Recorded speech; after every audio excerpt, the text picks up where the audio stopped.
without the old school, there is no new school. So they learned it from somewhere. They learned it from the old school storytelling, from selling, from getting your ass kicked and making a comeback, much like a film, much like movies.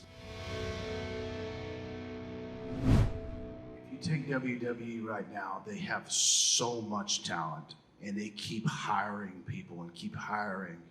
And it has changed so much in the sense that they're a public company now, you know, and there's shareholders and all this, and this business has changed so much that the attitude era of yesterday is never going to come back because there's too many kids involved.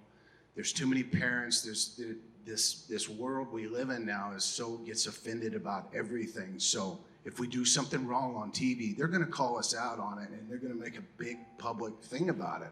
Social media has done that too also.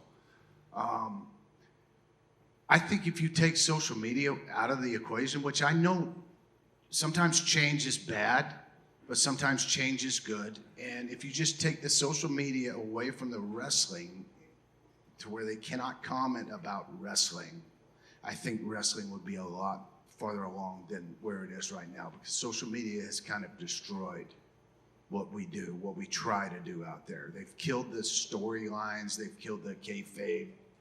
Now you go on TV and they focus on 3-4 guys at the most, and it always starts with a promo in the ring to set up the match for the end of the show, and everything else is fill-in. Now, yes, I had a job to do, so whatever my job is, that's fine. I'm going to do it the best of my ability, whether it's 3 minutes, 5 minutes, 10, 20, whatever it is. We have a job to do, but we also have to not do as much stuff because we have to save it for the guys in the main event, and that's the way it should be.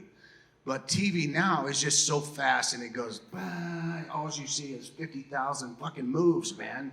And you can't focus. There's no story. I truly believe being old school, and without the old school, there is no new school. So they learned it from somewhere. They learned it from the old school storytelling, from selling, from getting your ass kicked and making a comeback, much like a film, much like movies, man. The good guy and the bad guy beats up the good guy makes a comeback and kills the bad guy. It's fucking stories. You build the stories in a movie. We are just like that. But back then, it was wrestling. It was fights. It was story-driven all the time. You did not have social media. And you could actually hone in on a 3-month angle and tell it slowly and step by step by step and get it to where you needed to be when you paid it off at the pay-per-view. Now it's a fucking pay-per-view every month or something. There's so many hours a week of TV, you know? It's good in a way, but it's bad in a way. So obviously, you can't get rid of social media now, right? So, but instead of getting rid of it, like in terms of wrestlers and social media, do you think wrestlers should be completely in character on social media? Do you think they should be a bit of both? Do you think they should be out? How should wrestlers handle it, do you think? I think you should definitely be in character, since there is such a big thing of social media now, the social media presence. If the Undertaker's on Twitter, it feels weird to me. It takes away the mystique of the Undertaker, the dead man, right? If Goldust is on Twitter, he needs to be talking like Goldust does in his promos. I don't do that on Twitter, and it's just. But you take the Velveteen Dream, who is going to be a huge star in our business. He lives, eats, and breathes his character, even on Twitter. So he's doing a great job at it right now. I think that we are missing more characters in the industry.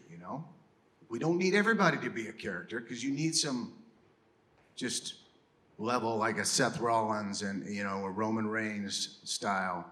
Then you do need some characters like Velveteen Dream and a few more, Goldust or Stardust or whatever it is. Undertaker, because it just adds to the show. It adds to the entertainment value.